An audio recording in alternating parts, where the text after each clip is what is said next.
But I want to welcome everyone to our workshop today, Data Visualization, Using Data to Tell a Story, with Aaron Chafetz and Tim Essam. Today's event is sponsored by American University's Measurement and Evaluation Program. At American University, we are committed to pursuing inclusive excellence.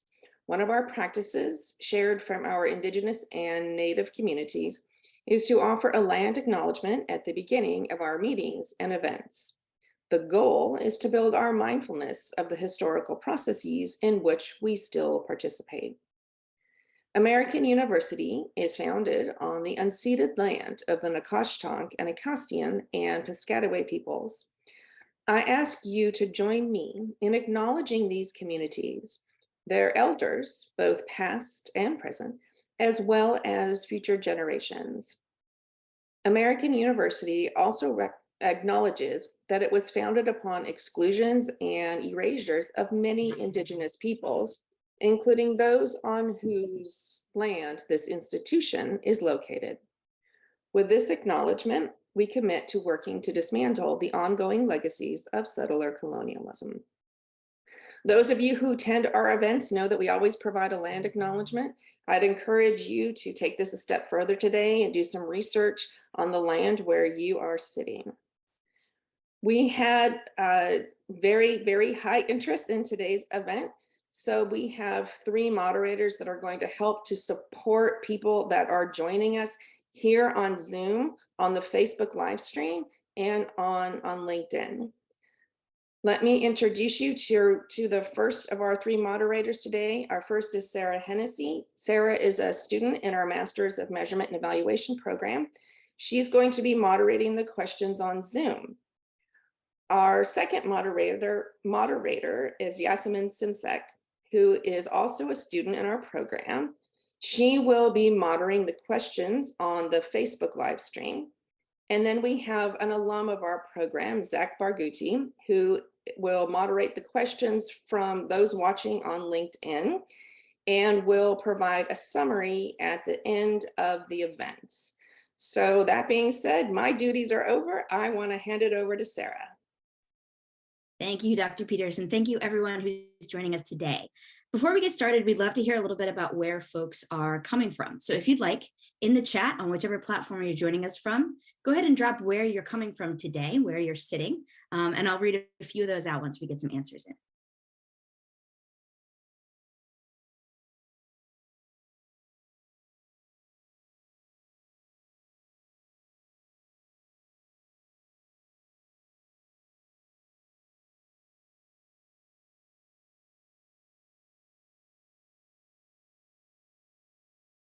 So the chat is not showing up on my side. It should be. We've set the chat so everyone. Oh, okay. When was that at hosting panels? There we go. That might fix it. All right. If you want to turn back to the chat, see, maybe there we go. There we go. Perfect.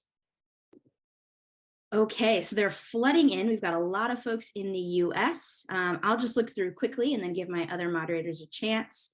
We've got Maryland, Salt Lake City, Utah, Missouri, Kosovo, hello, DC, LA, rural California, Alabama, Ann Arbor, Michigan, which is also where I live. I'm currently in London, San Francisco, some folks from Howard in DC, California. We are coming from everywhere today. Canada, Minneapolis, Morocco, Guatemala, and many, many, many more. Thank you so much. I apologize that I think the rest of you may not be able to see it. We're excited to have such a global audience. Is there anyone that we want to call out from our other 2 platforms? This is Yasmin representing over from Facebook Live. It looks like we have folks from DC and from Zambia. Hello. Very nice.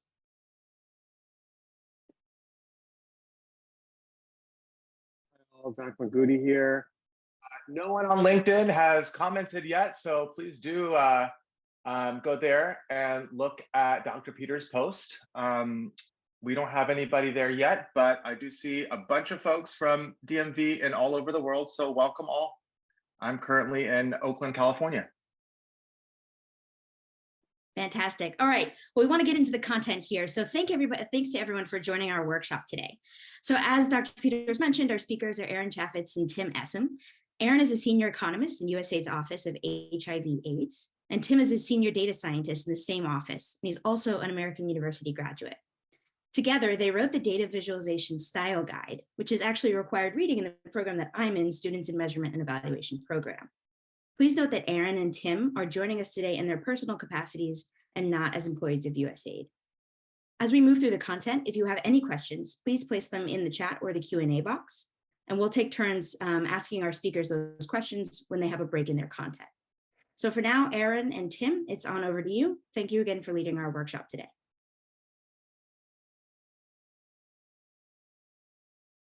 Right.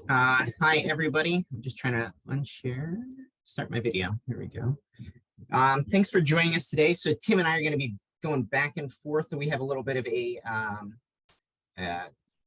divide in continent. So Tim's bandwidth may be with us or not. So I may be picking up some of it. So just to give you that heads up. But today we're going to be talking about visualizing data and how we are using this in our day-to-day life.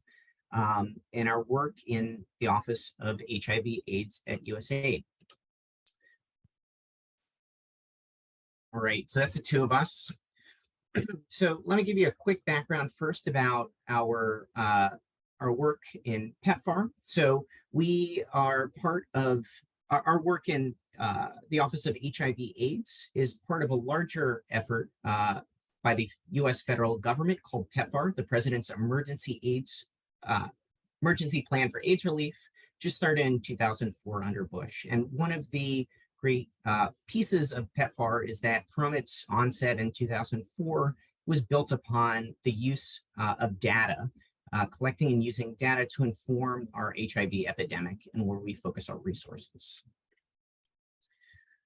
So I'm going to get us started in terms of the data viz side of things. And so we just kind of want to put a few things up front.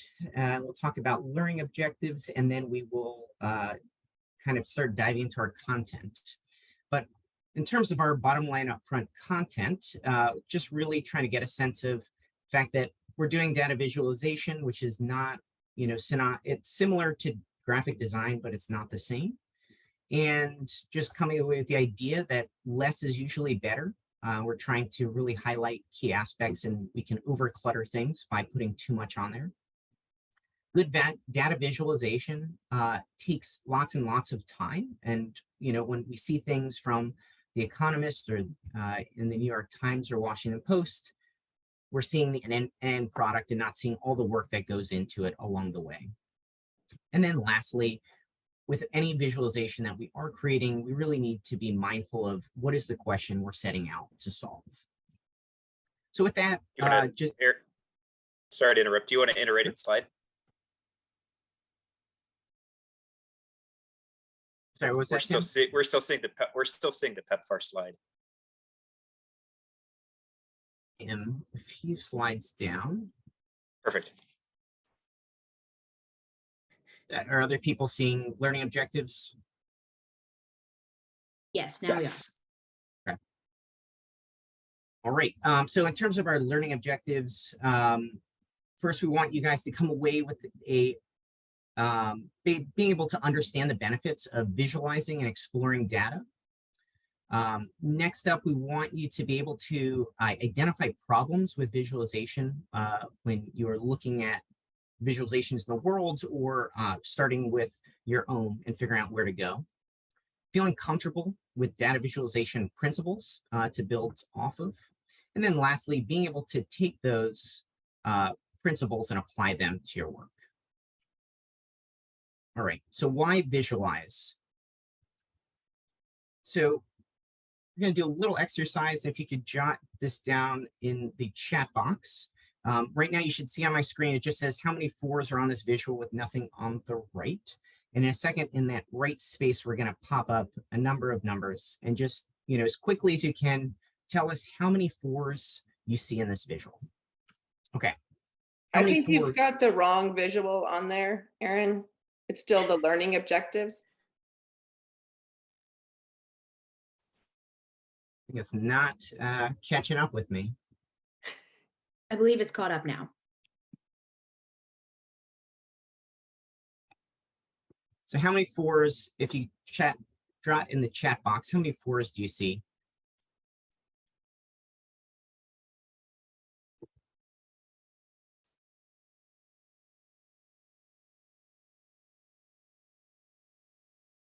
All right, from our chat box, how many fours are in there?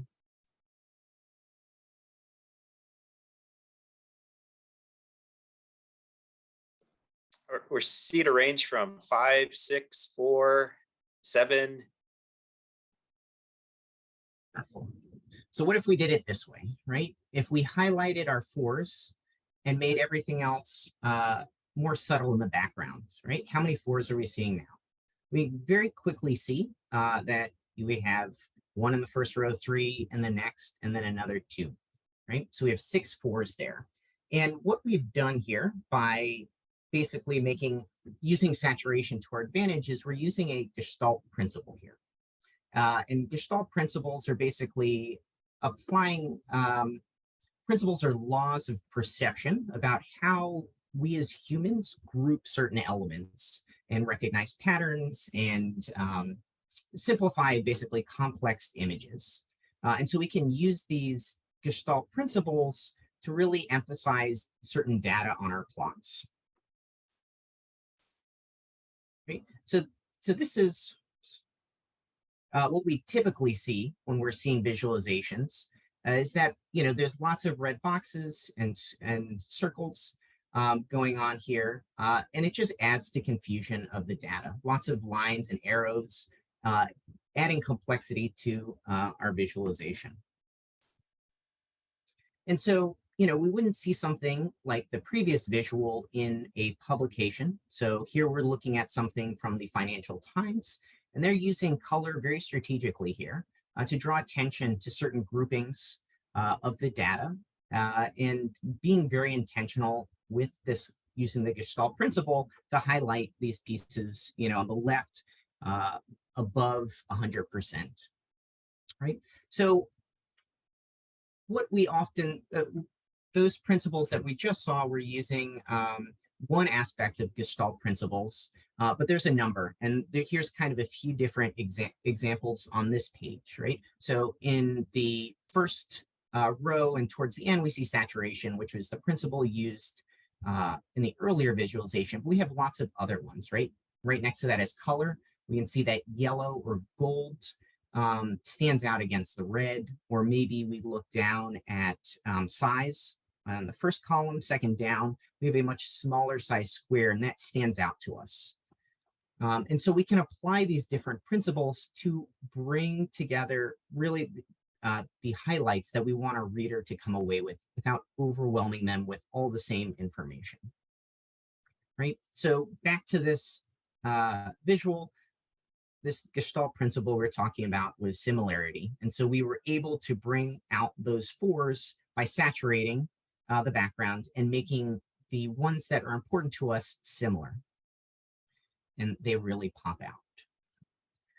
So, I think those principles are really important, but in the real world, in where we work, and often I think I've seen this elsewhere in the world, is those Gestalt principles aren't really adhered to, right? We're trying to convey as much information as we can on a slide, and you can see with, this kind of very distant lens to it, all these different things popping out, and there's, nothing clearly being articulated in these slides with so many different colors. Can't really see the font, but we've got arrows and things all over the place. So what we really want to focus on is how do we get that bottom line up front on every slide? What is the question we're answering? And using data to really show one key message as we go along.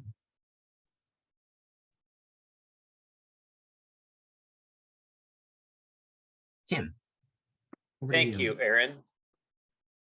I'm in a low bandwidth environment, so I will limit my camera. I'm afraid that I will not be able to present and show my face, but let's pivot now to a little bit about why we visualize data and what do we gain from it. So we've presented a table here to you, And it's a pair of 4 pairs of data sets. So X1 corresponds to Y1, X2 to Y2, and etc. In the chat window, can you think about anything you notice about these data sets?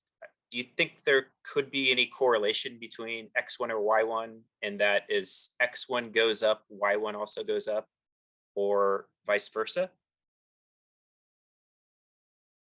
Anything stand out? So we have comment, there's too much noise, and there is a lot of noise. When we present tables, there's a heavy cognitive load for us to understand what's going on.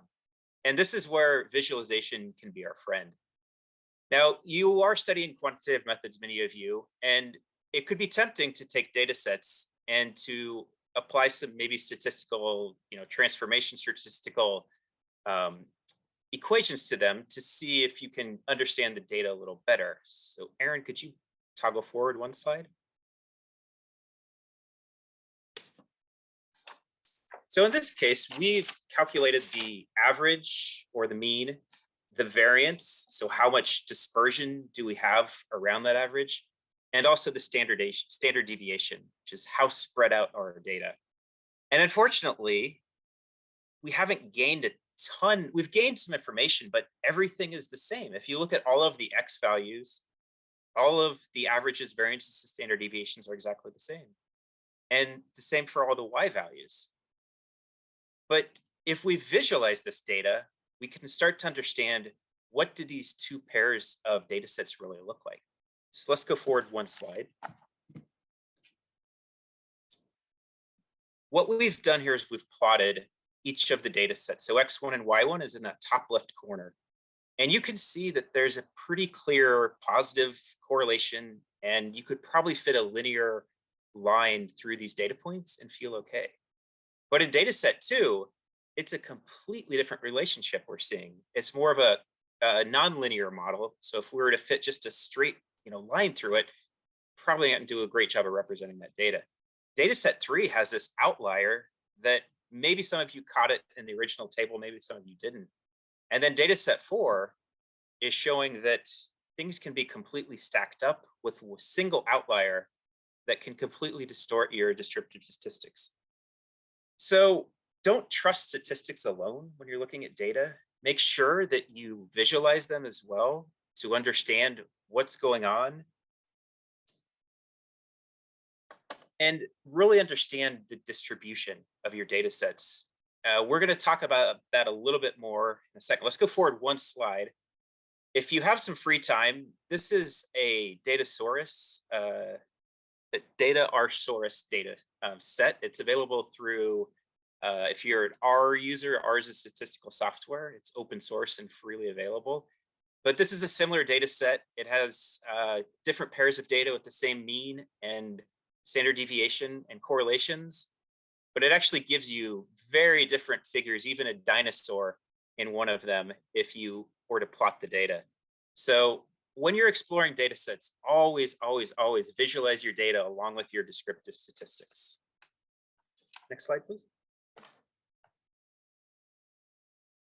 So when we're visualizing data, we sometimes have to make decisions about how much do we show, how much do we aggregate things up, how much information is too much, and when is it not enough. What you see here is electricity demand in California plotted across the entire year. And the line is created by using a 4-week moving average. So each point of that line is the average of the previous 4 weeks. And what this type of visualization does is it smooths out a lot of variation and volatility. And we can glean some insights from this. We can see the low points of energy demand approximately occurred in April. And there's a high point that looks around late August. And so we see these peaks, but what we fail to see when we present the data in this way is how much variation and volatility is associated with each of these peaks. And this drives us to what question are we answering? If we were just wanted to say, here's what peak demand looks like across the year, this graph is completely great. But if we want to know more about what's going on within these months, we would need to look at the data differently. Next slide. This is where embracing the complexity of your data can offer another perspective and dimension on that. What we have done here is, well, we haven't done, the authors at the bottom have done, is they have now taken the hourly distribution and to show you how much it varies on a given day in the year. And what's really apparent here is the massive amount of variation you have in August and how stable things are in your winter months. There's still some cyclical nature to it, but you start to get another perspective on your story. This can be great, but sometimes we need to embrace the complexity and completely think about our data differently. You may be tempted to always make a time series plot with time series data, but when we have it down at this fine of level, at the hourly level, we actually can pivot it and start looking at it by the hour within quarters. So if you go to the next slide, what the authors have done here is they've taken the same data set and they've broken it down into quarters for us. And what I really like about this is by breaking it into quarters, you quickly see the seasonality. You see how much variation really comes out in the third quarter and even in the fourth quarter. And the first quarter, things are much more narrow. What they've also done is on each of the Y lines, they've put basically a day and the hour demand with that. So it's amazing. You can see the morning commutes come out here. You can see it dip around lunch. You can see it rise when people come back home. And these patterns are persistent across all of the quarters. What you also could start to do with this is look at the outliers. I'm not going to go into it, but if you go to the link on this, you can see where the authors dig into some of these outliers and they figured out that they're correlated with the fire season that was happening in California. So you can start to tell a very rich story by looking at your data in 3 different manners. Next slide. So when we put all these together, when we embrace complexity, we can understand what's going on at a very micro level in a very particular time in the day. We can rearrange our data from our standard sort of time series view into a different perspective to also highlight these things. And we can split the data into what you could think of as a foreground, maybe in that top visual, which is just showing you the highs and lows, and into the background, which is the bottom one, which is showing you all the variation associated with those highs and lows. With that, I'm going to hand it over to Aaron to talk about the data visualization workflow process. Great. All right. Thanks, Tim. So as we mentioned at the start, you can be so inundated with data like we are in PEPFAR. We get a tremendous amount of data we're working with across 50 countries and 30,000 sites that it's hard then to think about the granular and like those hourly, the hourly pieces of the component that Tim was sharing on those earlier slides, and trying to get so much information across, we often just aggregate up. It's simple to do. It conveys a certain point, but may not be necessarily the most salient thing or what our audience needs to hear. And so this is just another reminder through this that we need to be mindful of how much time it takes to produce quality visualizations, and that it's probably better to produce a handful of really well-crafted and thought-out visuals that are answering key questions than to just produce, 400 of those aggregated time trends over time. So, with that, it's also key to think about what does that workflow look like? How do you start and go from, how do you get to that end product? And so this slide here kind of comes from Ali Torben, and I guess the visual here is from Lisa Muth, but Ali Torben talks about data in this way of data visualization as a process rather than the single act of creating a chart. And so it's visualized here where the most important thing to start with is that first one. What is your point? This is kind of the headline you're trying to get across, and it's also a hypothesis. It's because we don't necessarily know before we start looking at the data if what our end product is going to answer that question. So we need to start with a question, and then that from there builds on of, okay, we know what the question is, what sort of charts or tables can we use? And of those, how do we use elements and other pieces of visual principles to then answer and prove that hypothesis? So we combine those things with our data to then get to that third piece here, which is the final chart. And we've added additional elements here which explain the answer to the question. This seems like a linear process, but as anybody who's been through this before recognizes that it's very iterative. And we start with that question, and that may result in digging down into something completely different than we had started exploring in the first place. But it's important to think about this as a process. So, I'm going to ask Tim, since it's a little harder. I guess you guys can start on the chat, and then I'll ask Tim.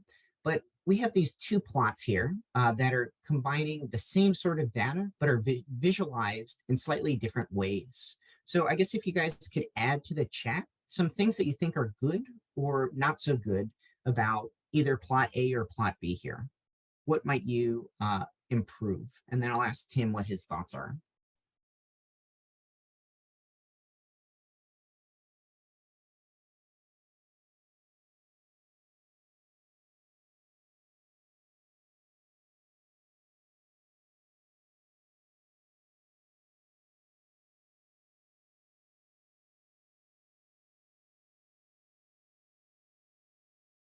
Great. We're starting to get a lot of things come in. Tim, looking at these plots, are there anything that you would say, just kind of with your knowledge of data visualization principles, or what might be problematic here?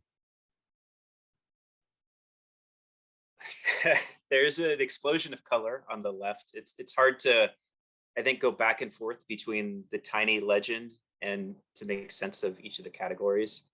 There, as many have pointed out in the chat here, is that there's just so much information that it's hard to really know what the point is of this. My guess is that something that's supposed to be adding up to 100%, but it's really hard for me to follow any of these colors across and look at, what is the change that's occurring across the categories on the x-axis. On the right-hand side, I think it's starting to become a little clearer. There is a little bit of, if you don't know PEPFAR, you may not know what the indicators mean. Otherwise, I think it's organized much better. It's sorted, it seems to be in a meaningful manner. And I think, often sorting alone can take you a long ways. Excellent. Thanks. And thanks to everybody for adding those similar comments in the chat as well. So from this, if we kind of move to the next slide, what we're seeing in both of the visuals, and the last one is an end product that exists somewhere. And I think it's so critical to start out sketching your visualizations, right? When you have a question that you're trying to answer, starting and putting those down either on paper. I know some folks like to diagram it out in different software as well, but it's really great to just sketch something out. You can see here on the left, my sketches are not particularly amazing. I'm not an artist, but I'm not encumbered by whatever software package is trying to tell me how to put these data together, or, just trying to default to the standards. So it's really important to get different ideas out, sketch them down before you start moving into a software space. So again, just to mention that at the bottom here, good data visualization is iterative, and that there's a lot happening behind the scenes. So if we just start by taking all of this data that fed into both of those, we could have a plot like this. And if we stopped here, it's not very meaningful. And so we need to be intentional and think about how we're applying different principles and adding to it. So we're going from having all this data included on this initial slide. we then can start breaking this down. So, we're providing less categories.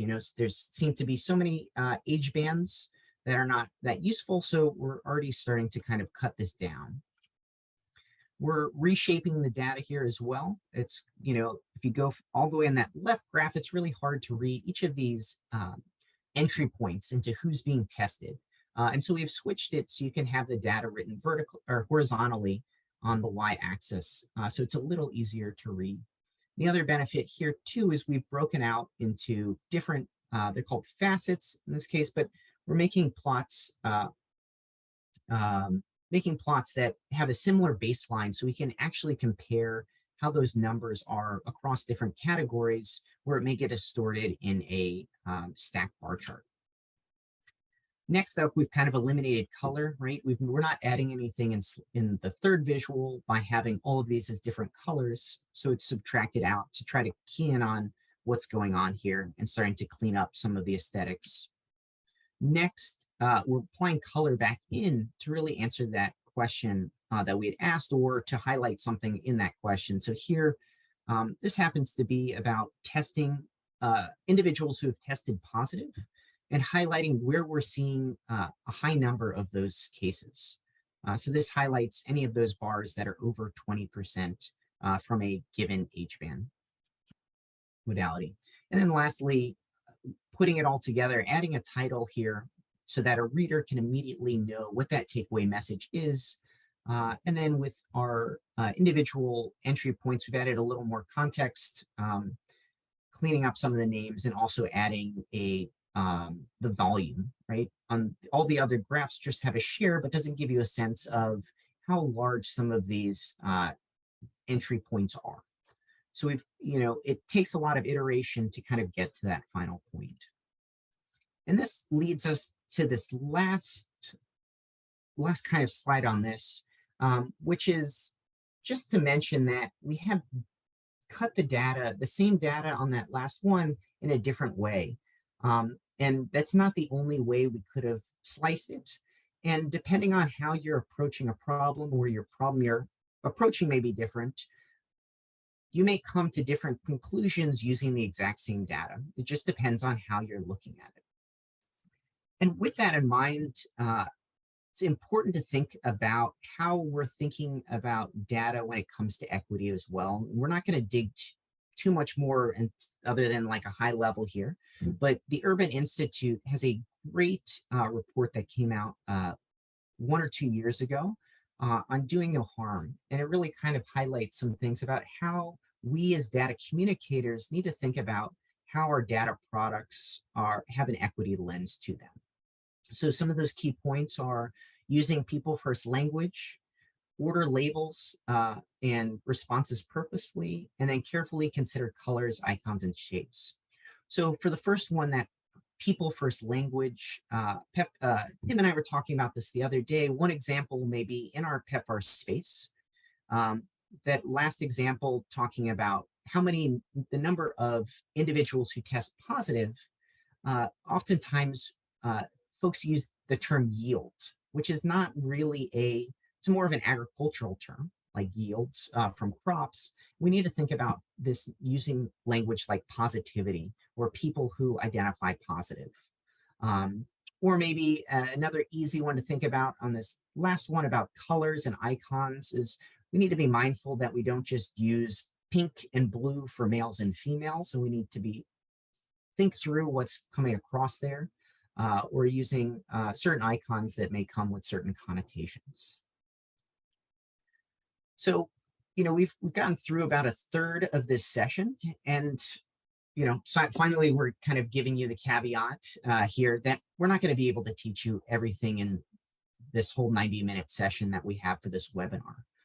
But I think what's important is the takeaway message of the why, right? Why are we doing this? Why is it important to be using data visualization? We've seen a bit of that so far, and also kind of touching on the tools you may need to create a good visualization from a solid framework.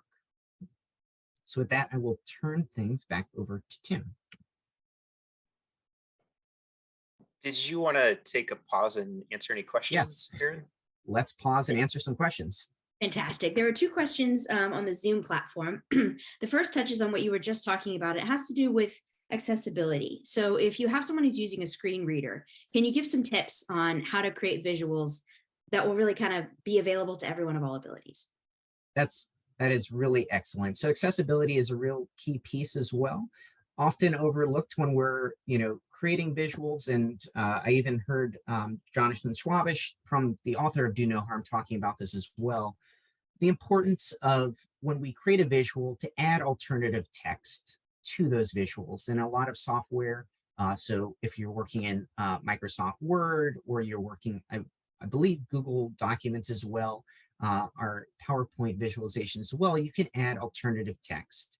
And so what we should be doing when we create a visualization that is a visual, if we can see what's going on there, but we need to write the description to an audience who may not be able to clearly see what's on a slide, and to describe not just this is a trend over time graph, but explain what that takeaway is and what is should be seen from it. So it's really important that we're adding text anytime we are adding a visual to any sort of presentation or material that comes out. Awesome. Thank you, Aaron. And the second question, this came up when you were showing us the graph. To me, it looked like sort of like a vertical S curve. How do you show no change in an interesting way? Do you just not put a visual? Or someone was basically asking, if I don't have large change over time, and that's the point I want to get across, do you have any suggestions on how to make that interesting? That's a good question. So I probably need to think a little more about it, but maybe it is pretty, a stark thing to have, we're typically see large trends over time and things, but to just have a graph, maybe instead of having large bars that are the same height with very little change over time, maybe it's graphing the growth rate instead. So it's a rate instead of the absolute volume, which may, it's going to have a smaller y-axis, and that may better communicate either the little bit of change or the fact that we're seeing nothing, and that may be stark and different enough that it may help communicate. Tim, I don't know if you have any other thoughts you want to add on either of those 2 points. I think you covered them. I guess the only thing to add on the second point is sometimes you may not need a graphic. It may be enough to just put a big number with maybe the percentage change, and just be clear that there was nothing that we expected. It's oftentimes I think we try to force visuals, and sometimes you actually can get away with just using big numbers along with proper annotation. Great, thank you. And then Yasmin or Zach, I don't know if there are any other questions before we let these guys keep going. Hi, there's a question from Ghana. We were wondering if maybe you mentioned you use R, the open source platform, for data visualization. Will you be walking us through R, or can you recommend any walkthroughs or resources for actually making the data visualizations? Sure. So we are not actually going to get into any platform specifics here. I think the key, at least for especially this webinar, and I think Tim and I really want to say, like, the foundation is getting a good understanding of, the principles of visualization that we're going to get into. And then we can recommend some things in terms of if it's R. I think we have a couple of suggestions later on of some links, but R for data science is a great way to get started. And then there's tons of great resources out there, and we can add a few to the chat as we go along. Thank you. And we are good on questions from LinkedIn. No questions. Great. Keep those questions coming. Thanks, everybody. And I'm going to turn it over to Tim for the next section. Thank you, Aaron. In this next section, we're going to preview a couple of visualizations that we're going to show you now, and then we're going to talk about it a little bit later. If you iterate forward one slide, Aaron.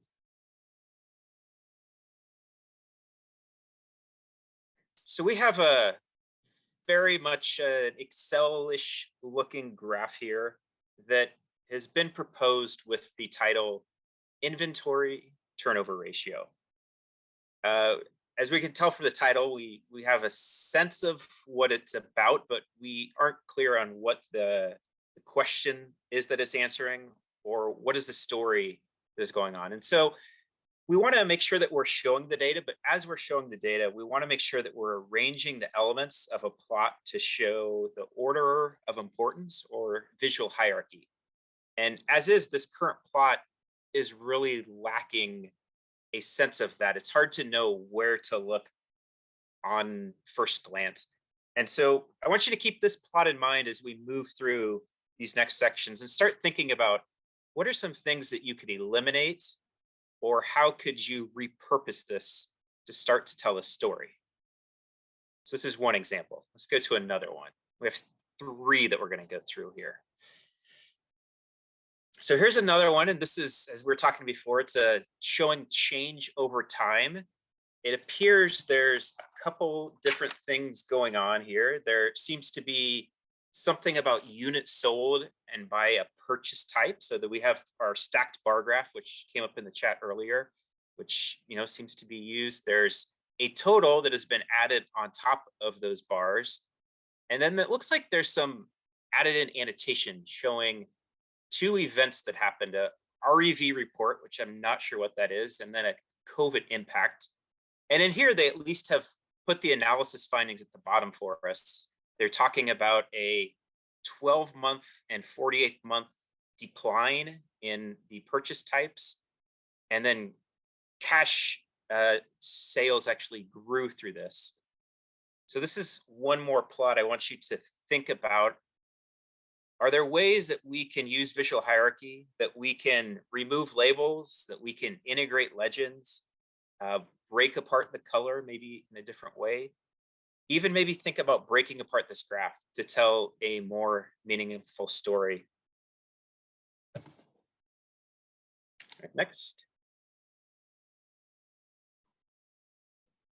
And finally, here we have a table. And the thing that's great about tables is they show you the results, right? This is showing you the results of a survey by different categories here across different types of positions within a company. And so again, this cognitive load is quite heavy on us because we're trying to process what each of these rows and columns are meaning. This is where color can start to be your friend. You can enhance this with color in subtle ways. And you can also break this down across these different categories into what Aaron was starting to get to earlier, which is called small multiples or facets, which is a way of looking at the same data over time. So this is a preview of things to come. With that, I want to move forward to where in the world should you get started? And some of the questions we're already touching on this is what resources are out there. If you are in this class, you have been given our style guide. Scroll forward one slide. And the reason we created the style guide is because we at some point looked at one of our quarterly presentations, and I think we determined we used over, I don't know, is it more than 50 different colors? And the graphs had no particular consistency. The formatting was different. The axes were labeled very differently. Titles were all over the place. And what we wanted to do is we wanted to create some cohesion in our office. We didn't want to stifle creativity, but we wanted to create a series of guide rails for our staff. So when they were producing visualizations, they would have a common look and feel. And that's what the style guide is meant to be. It's to provide guide rails and start to give our output a common identity. On the second page of the style guide, you'll see a cheat sheet. It's, if you go back one, Aaron, sorry. It's in that bottom right corner here. And that's actually going to give you a series of guiding questions as you work through visuals. So the top left is where I'd start, and then just work down from left to right. Within the cheat sheet, go ahead one, please. We've provided a series of different types of visuals that you can use. As we talked about earlier, if there's no change, this is where actually maybe a key performance indicator you could use and just put 0% change. That may be more than enough that you need. You'll often see these KPIs in dashboards they're popular in, and Tableau products. I see them used a lot. There's many different types of data relationships that you can express with your visualizations. And so what the style guide does here is it shows you a brief introduction to 10 different categories. Now, if you're keen on these and you want to know, well, what are other types I can use? The Financial Times has put together a wonderful guide as well that goes into detail into each of these different types of charts. They call it the visual vocabulary. There's a PDF version you can download, and there's also a link in our presentation that I believe links to the Tableau version, which is interactive. And it not only tells you about each of these different types of comparisons you're making, it shows you how they're done in Tableau, which is incredibly valuable. Great. Next slide, please.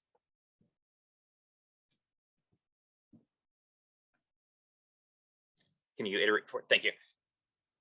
On the style guide, we've included a visualization checklist, and this is where I would recommend starting, is trying to define what is the question you're answering. Is there a clear relationship that you want to show? What is the comparison point that you want to highlight with your graph? Is your visualization meaningful? Is it actually supporting the text that you're putting either in your paragraph or at the title? Your audience has a big driver of what type of output you may produce. I know when we're presenting, if we're presenting to our office head, we may have a simplified version. And if we're presenting to technical experts, we'll show a lot more data, and it'll be a much more complex version because the expectation is this is what they want. One of them wants a bottom line, and the others want details on, what's going on with their data for certain demographics. On the style guide, as well as we go into the chart elements, the different parts of a chart, so the text you're using, the position, how things are arranged, how even the lines you're using on your axes and color. And the reason why we do this is there are a lot of defaults out there. I think Excel is probably the worst culprit that comes bundled with what would be called chart junk, which is just a lot of extra text and lines and heavy print that you don't necessarily need. And it often distracts the reader from what the plot is trying to say. So this is another resource within the style guide that can help you. Next slide, please. As a reminder, this is an iterative process. So as you're using these tools, don't just go through them once and stop. Go through them, share your work with your friends, your colleagues, your professors, your family. See if they can understand, if they're getting the message that you think you're communicating with your chart, and keep iterating. Next. And even if you're not in an organization, if you're just working with yourself, which you often are going to be probably the person you collaborate with the most is your future self, come up with a style that works for you. Here we've presented what we expect on each graphic, how the y-axis should look in terms of how the numbers should be positioned. On the x-axis, we often see things rotated by 45 or 90 degrees, and we highly recommend against that. We think it's much easier to read if things are always positioned horizontally.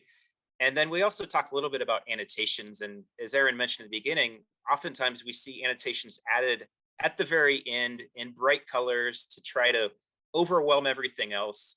And instead, we recommend subtly integrating it into their plot and making sure they're adding to the data that's shown and not distracting from that message. And so let's talk a little bit, we've sort of covered it, but about color encoding. I guess this is a good point to pause. Can you in the chat, is there a common description or understanding you have of what it means to encode something with color? If you have any ideas, put them in the chat window. So we're getting RGB, which would be red, green, and blue. So there's maybe some green could be associated with good. Hex, so we're talking about hexadecimal colors. We have heat scales, which is getting a little closer. Does anyone know what it means to encode color or encode text or numbers with color? It's basically just representing these values, either categories or numbers, with color palettes. So if you go forward one slide, Aaron, these are the color palettes and the color ramps we recommend. And this is how we encode different values with color. So if you have discrete or categorical data you're working with, in this case, we may often look at things across different types of federal agencies. So CDC, USAID, Department of Defense. We may use certain colors to always have CDC as blue, USAID as red, and Department of Defense as purple. That's encoding a category with a color.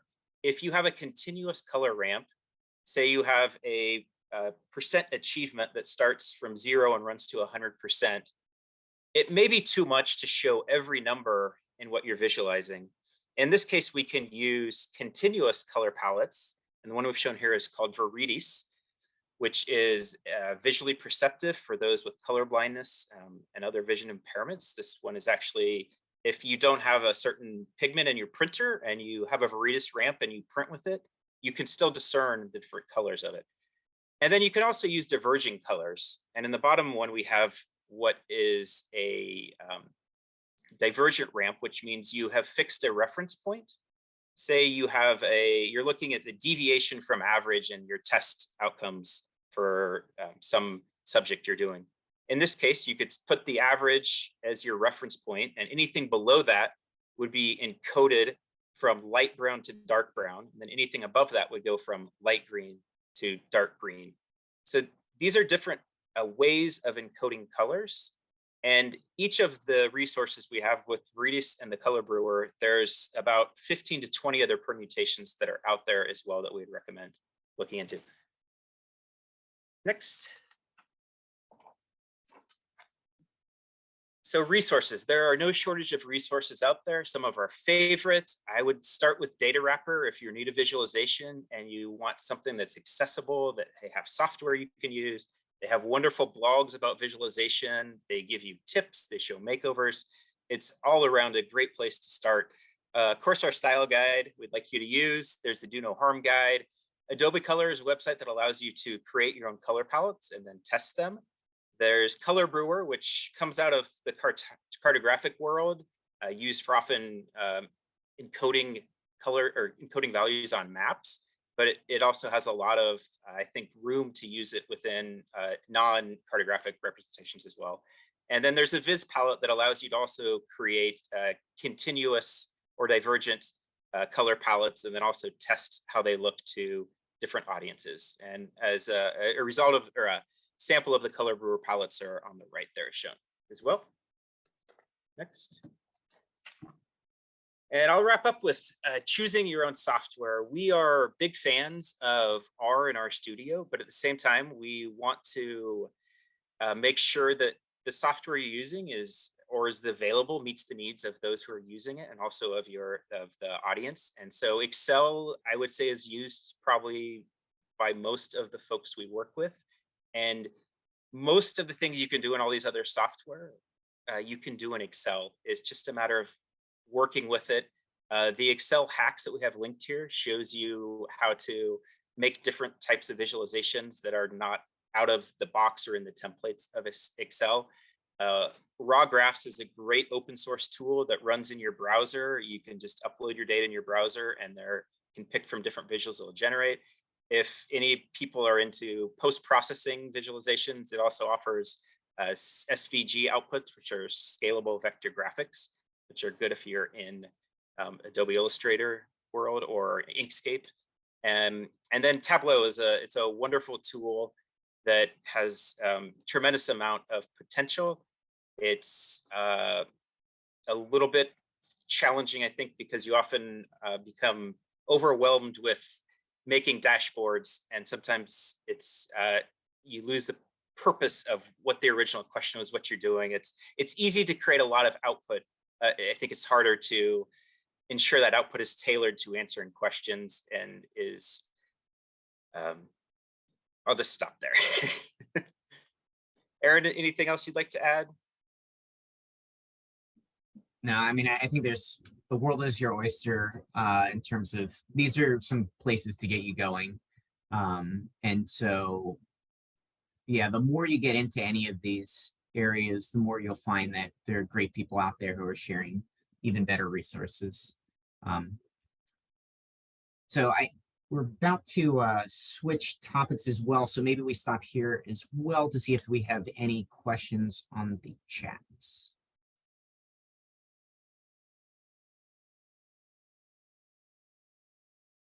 Looks like we have one question. What palettes would you recommend for audiences that are visually impaired? Sure. And I think it goes back to the encodings that Tim mentioned a few slides earlier. So maybe, if you're trying to use a diverging ramp versus a continuous one or a discrete one, you may have different specific palettes. But there are great tools like Adobe Color that Tim mentioned, Color Brewer, Viridis that help. You can select from those to ensure that you have colorblind friendly colors. So yeah, those would be the kind of 3 reference points for picking good colorblind colors.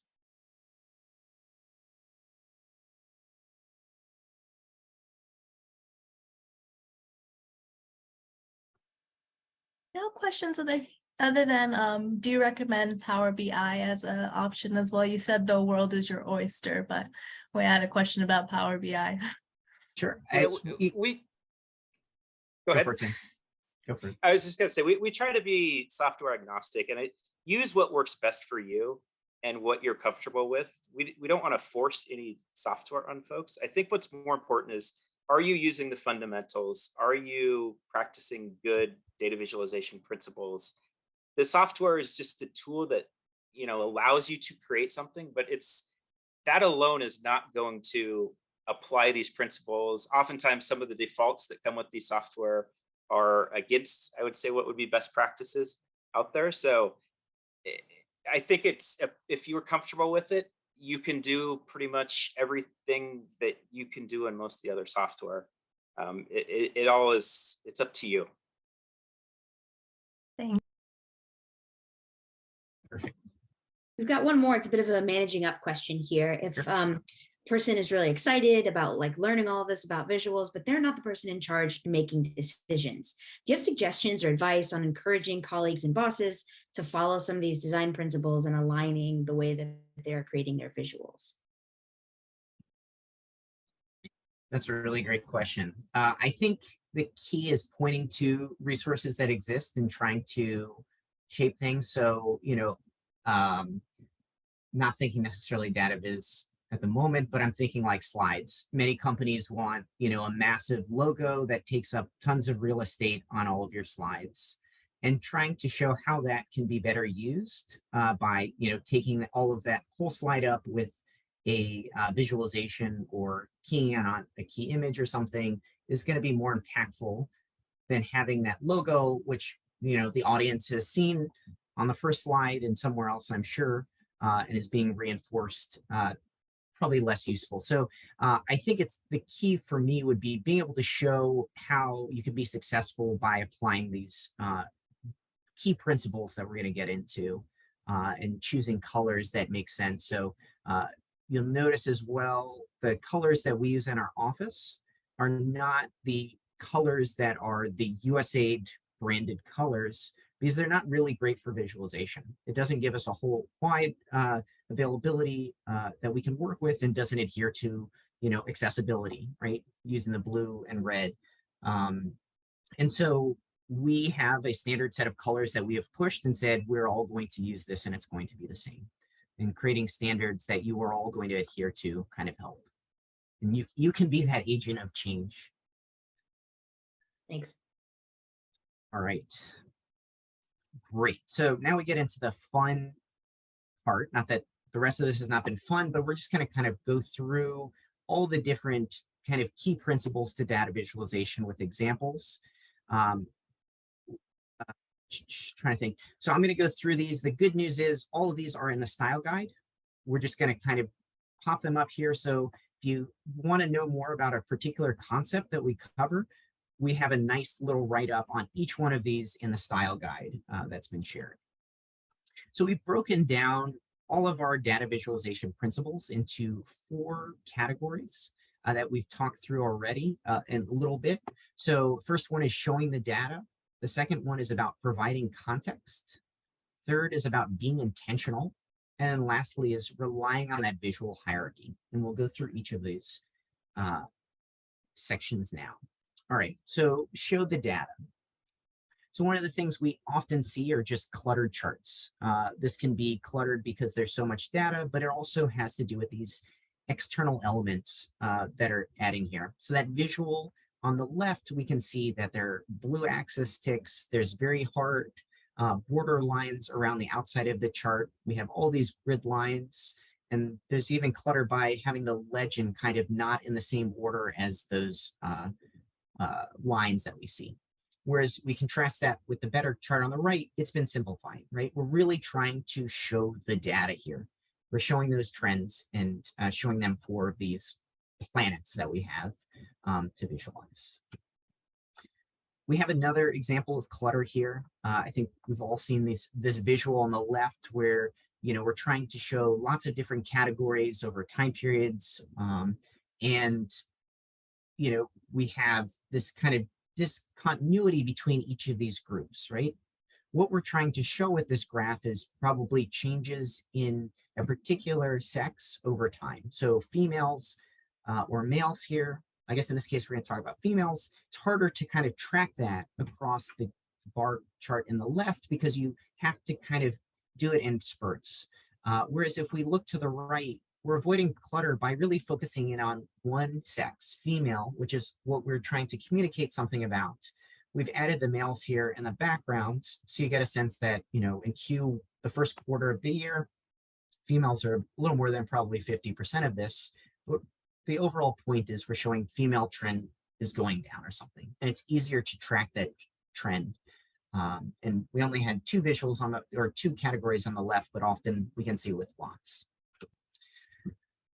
Dual axis, you know, dual axis is referring to the fact that you may have, you know, one category of data on the left, and then you have another category on the right. And so in the example here, we have our bars that maybe exist with numbers on the left, and then we have percentages with these points, the diamond points on the right.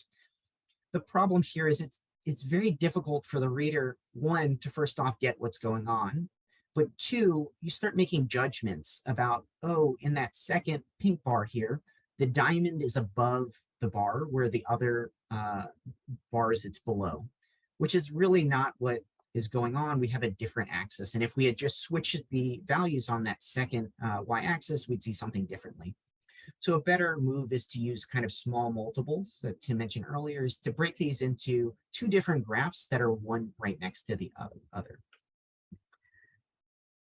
Speaking to that small multiples as well, we often see these spaghetti charts on the left. We're trying to convey lots of different categories all in one place. And when they're overlapping or just there's so many different categories, it's very difficult to track what's going on. And so a better option is to break these into different individual groups so that you can track each of these on their own baseline and see what's going on.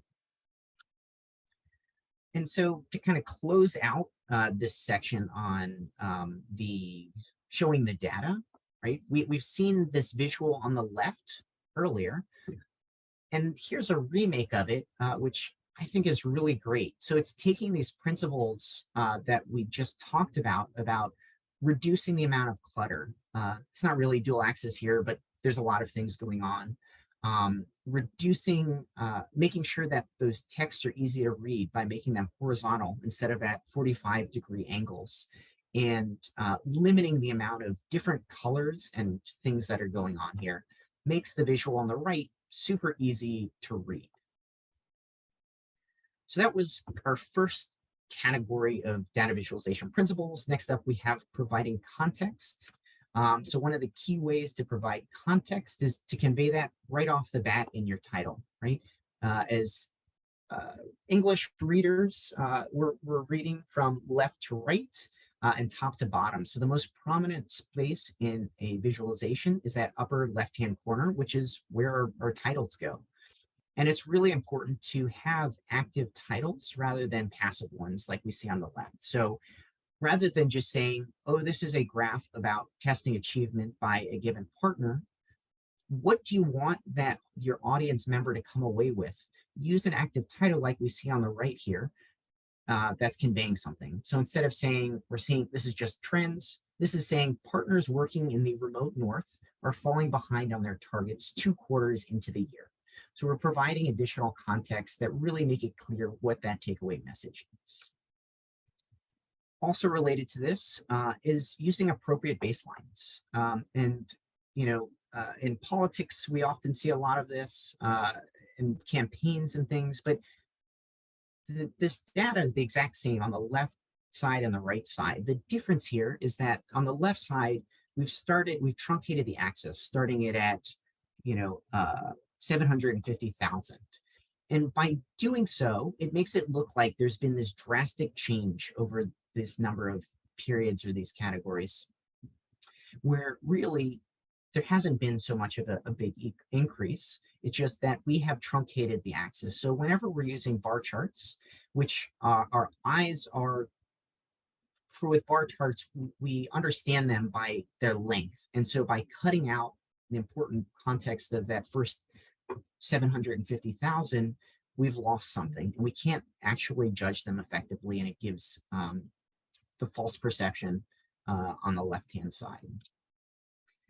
Providing reference points also gives context. So we have these different categories on the left side, which are fine, but by adding in maybe a median or a range or a max or something, an average here, you're providing additional context to help your readers or audience be informed. And then we've kind of mentioned this a few times throughout the slide deck, but it's really important to add those clarifying details, adding annotation, but we don't want to see things that are on the left-hand side here, like this big text that's red and has these arrows that are kind of off.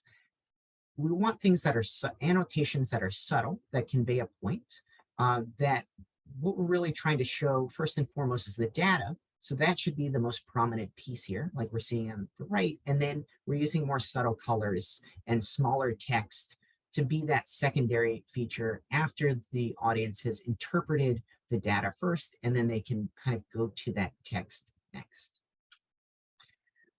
Lastly, and this is also kind of about those annotations, kind of a similar point, is we don't want to see, those, red highlights on a graph and those arrows.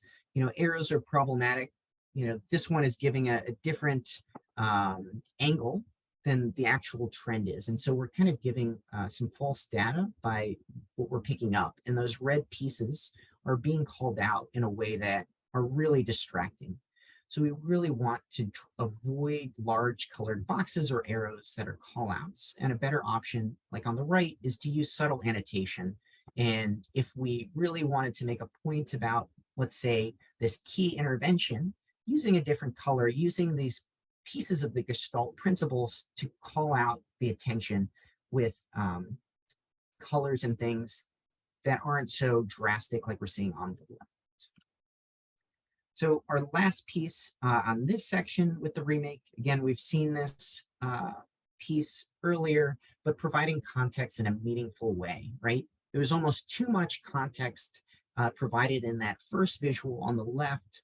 There's lots of annotations, every data point is labeled, but it becomes so overwhelming that there's no clear point coming across. And the remake on the right has kind of broken this down and used color and sizing of the text to really figure out where we should be focusing as a reader first and to show some key changes. All right, and then we have being intentional with the data. So first up is ordering our data intentionally. So we often see graphs where categories are listed just alphabetically. And that's just a default of whatever software you're using because they have to come up with an order. But we've better suited being meaningful and intentional about ordering on the right here is we have some baseline and some number that we are ordering these by. In this case, let's say it's some kind of achievement or percentage. So we're going from low to high, highlighting those ones that are the lowest achievement at the top.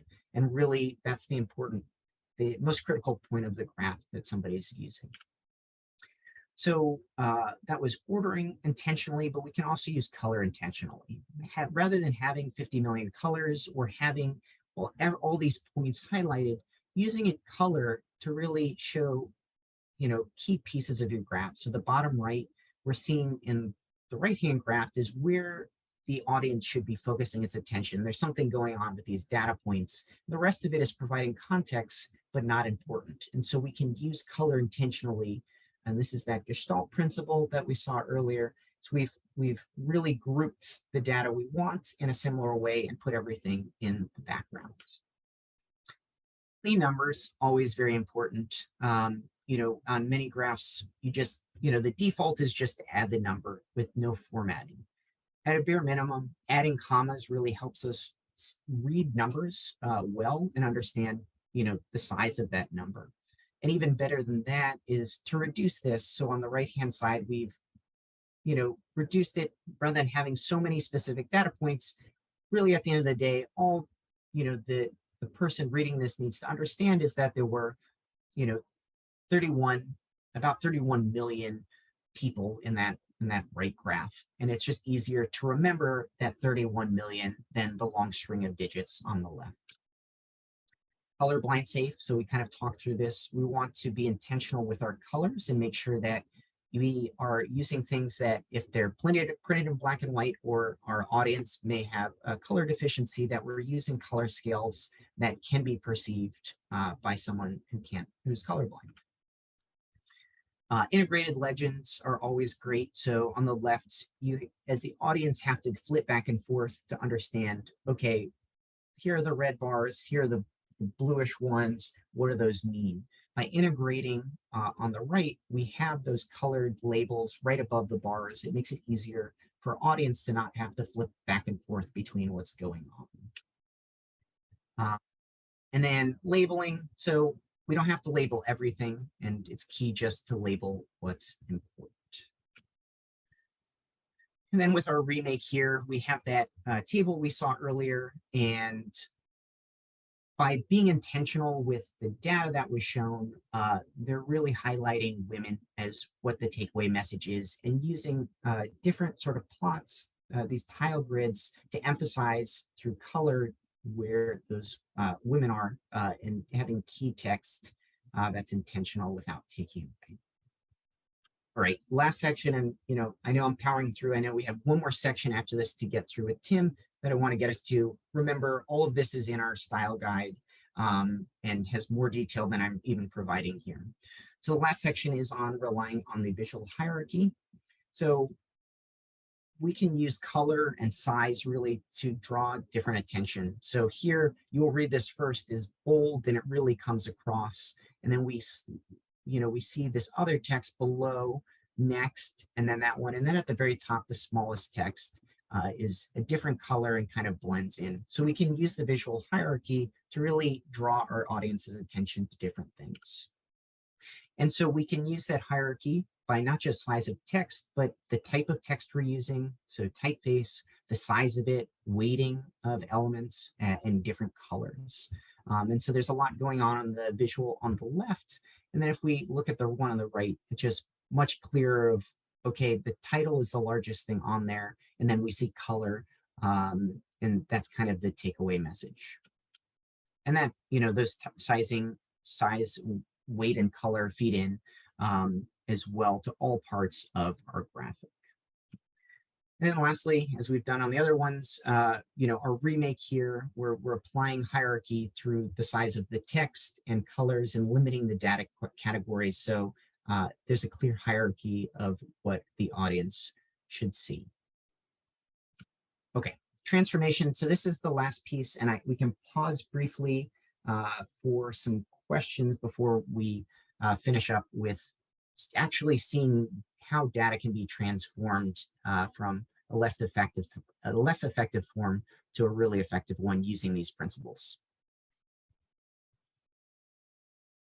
One of the questions, Aaron, was just like, what have you used to make this presentation? So the ones that were better, what software did you use for that?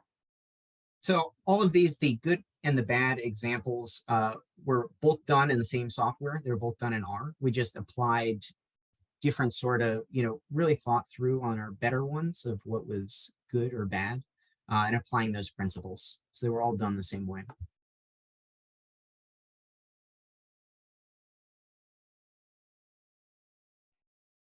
There's a lot of praise coming in through Facebook Live saying that this has been really helpful, and they're very excited to get the slides. We're hoping to get that link so we can post on our Facebook feed after.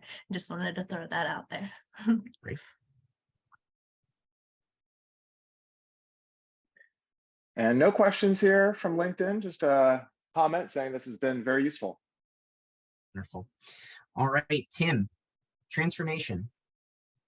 Thank you, Aaron. And we have about 15 minutes, so I'm gonna sort of speed through the beginning of this, and then we'll stop for the real remake. So if you go forward one slide, as Aaron has talked about, there's many different ways that we can apply the principles that were just presented to our graphs. In this case, we have eliminated a lot of things. We've rotated the graph. We've used color as our friend. We've made a title that's actionable. It actually tells you what needs to be done given what the data is saying. And it also has highlighted and provided an anchor point with that regional average in there.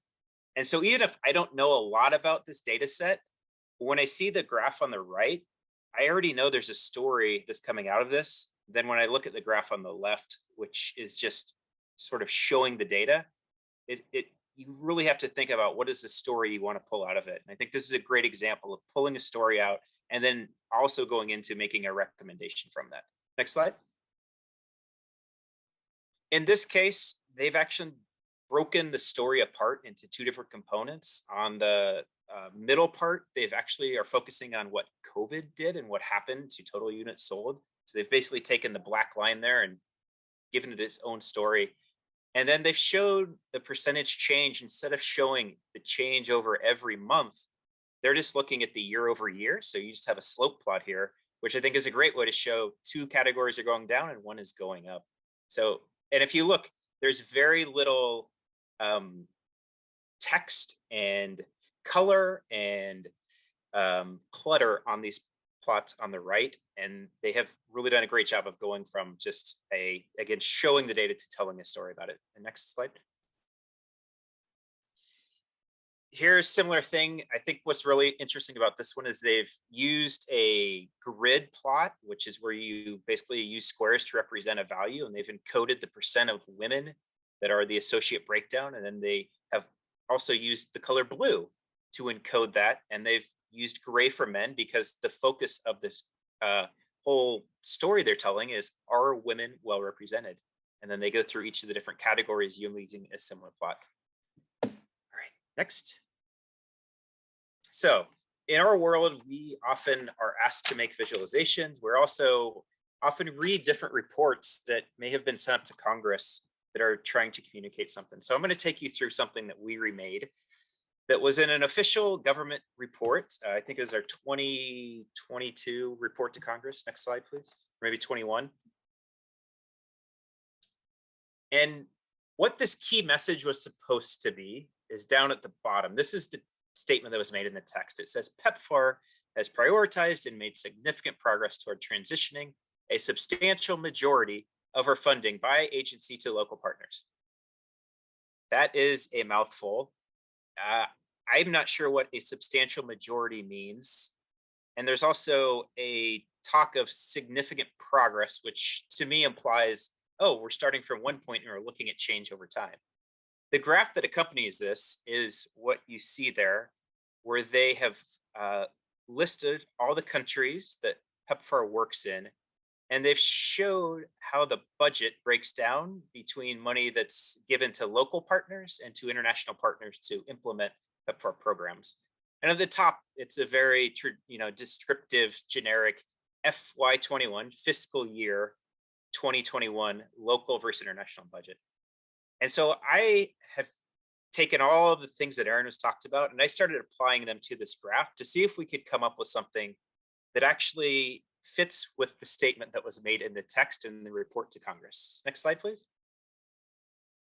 So just by sorting this data alone, so all I did is I sorted the country share from the local partners from greatest to least and putting total at the top, you already can see very quickly that there are a handful of countries that have very high percent share of their budget for local partners. And there's quite a few that actually have a very low share. So just by sorting this, I've already made a tremendous improvement on that initial graph.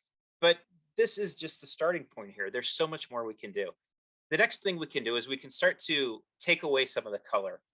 And so here we've encoded the local partner share in a darker color of gray, and we've left the international one as 1. And if you think about this, this is a share. It should sum to 100%. So it also makes you start to think is like, do we need labels along every part of this graph? So let's talk about what's cluttering this graph up. If you look at the x-axis, you'll see that there is a tick at every 10 percentage points. There's also lines running up. We have these boxes that are showing the actual value of the share there. So it's adding a lot of clutter. And actually, before we get into that, we decided to throw a splash of color on the local partners to really make it stand out, because where we're going is we're thinking about removing the international share of that line there. So next slide, please.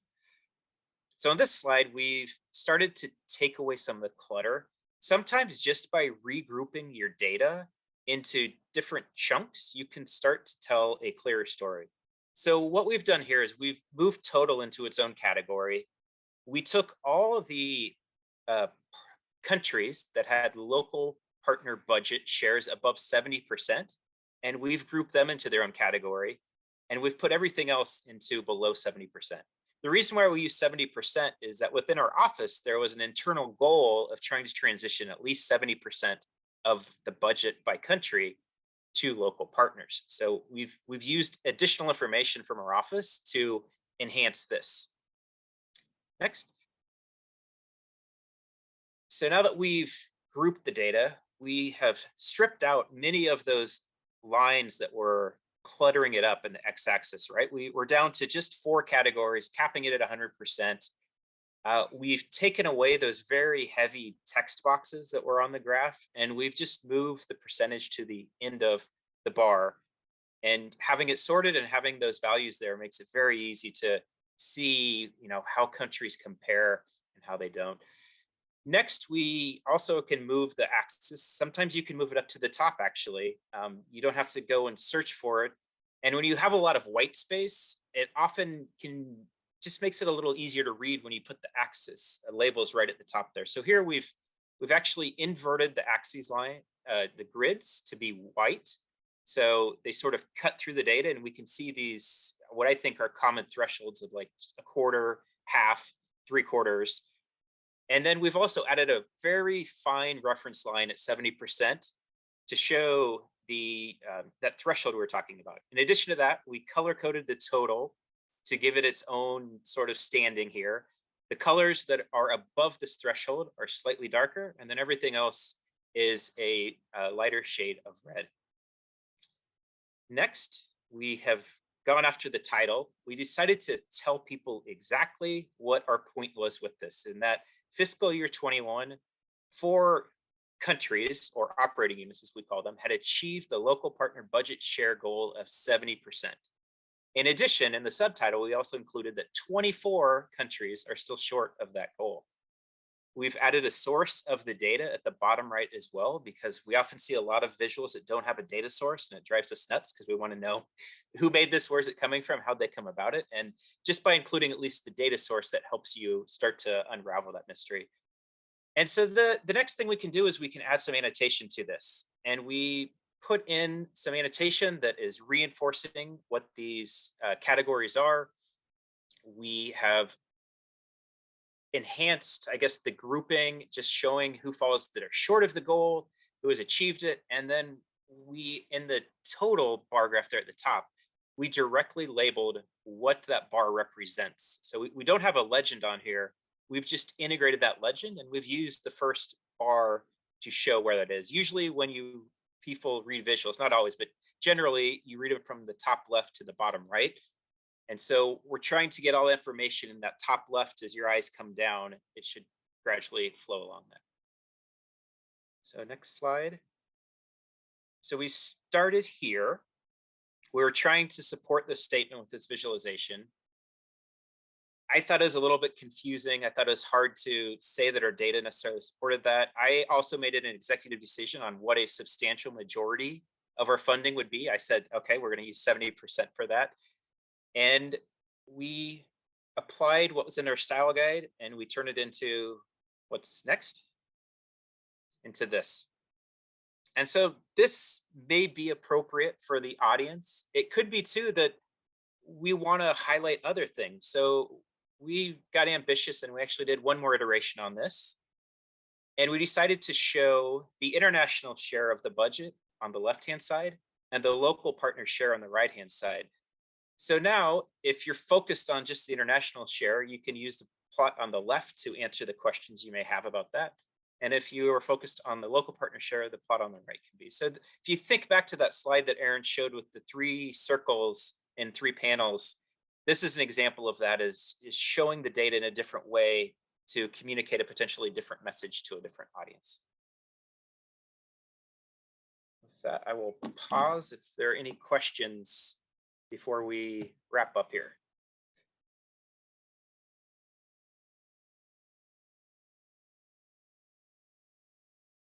We had one question that we probably don't have that much time to get into, but maybe for a future topic. Does all of this only apply to quantitative data, or do you have suggestions on how to apply these things to representing qualitative data as well? Yeah, I think they apply to qualitative data as well. It's about what is the question you're trying to answer? What is the comparison that you're trying to highlight and to show?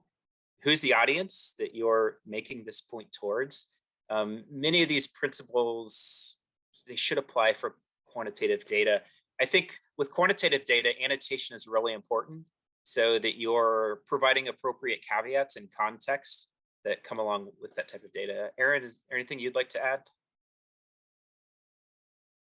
No, I think you hit it. I think these principles apply across the board, and it's just a matter of what data you're using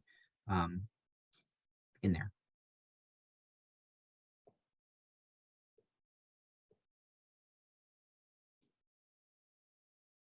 No questions from Facebook Live at this point.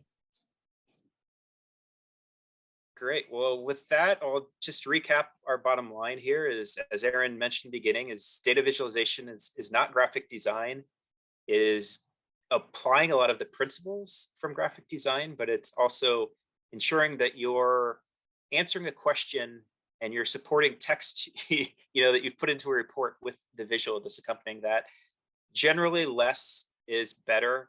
If you're using a lot of data, you need to establish visual hierarchy. Things that are not important, gray them out, push them to the back. We have a saying that we often start with is get it right in black and white. And if you can make sense of something just using black, white, gray colors, once you add color to it, it should also hold up to that. Good data visualization does take a lot of time. Even that last set of plots that we have gone through, that took a substantial amount of iteration. And don't be frustrated, keep practicing, stay with it, talk to your friends, your colleagues, just keep iterating and it'll come about. And we draw a lot of inspiration from the New York Times, the Washington Post, 538. There's tons of good data visualization examples out there, and emulation is often a great way to get started with this. And then at the end is make sure that whatever you're doing, it's sometimes easy to get lost in the software, in the colors, in the annotation. Make sure that you're guided by a central question. Make sure you're answering a key question. There's a clear comparison you're making, and that when you walk away or you hand this to someone else, within a couple of seconds, they get what you're trying to answer with it. Aaron, any concluding remarks?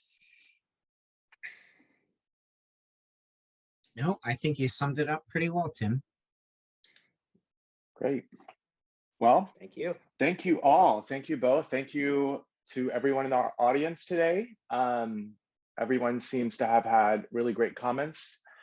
Just great questions from everybody. Let me end by saying how much I personally learned from Tim and Aaron and their work at the Office of HIV and AIDS. And I think we can say we all learned a lot today. It was fascinating to see how you all applied all of these data principles to emphasize data and use color strategically and intentionally, providing contrast, plotting data visually to understand what's going on with the statistical distribution of data sets, making decisions on how much data to use, how to disaggregate and break down data in your visuals to fully answer the questions that you have, and having clear takeaways for your audience. We also learned a lot about the guiding questions for the iterative behind the scenes workflow process to get to the end of the end product, and how important it is to sketch your ideas out, doing no harm in applying equity awareness to data viz with language and labels, colors and icons and shapes that we use. We had some great questions from the audience on this topic. We learned about adding alternative text to visuals, using communicating data to in other ways like using large numbers, why data viz is important, how to critique data viz. We also got a chance to see some resources and software to encode color into our data viz. We learned how to apply palettes and color ramps based on the types of data we're plotting, and how to enhance our less ideal data viz to effectively support our data.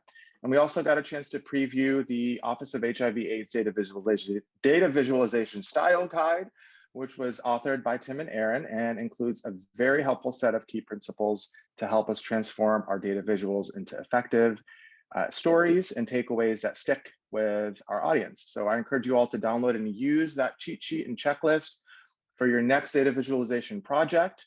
I certainly will be. And thank you so much for leading our discussion today, Aaron and Tim, and for the audience joining us today. We really appreciate the time that you spent with us speaking about using data to tell a story. And so please note that we will be putting the recording of today's event and a link to the data visualization style guide on our YouTube channel in the next 48 hours. And you can check Dr. Peters' LinkedIn feed or the MSME program Facebook page for a link to the recording. And I'll turn it to Dr. Peters to close. Thanks. Thanks very much, Zach. I want to thank our speakers, our moderators, and the audience for joining us today. Just as a reminder, today's event was sponsored by American University's Measurement and Evaluation Program. If you have any questions about the program, feel free to reach out to me on LinkedIn. Thanks again, everyone. It was great to go over this material, and I think we learned a lot. Thanks, Tim and Aaron.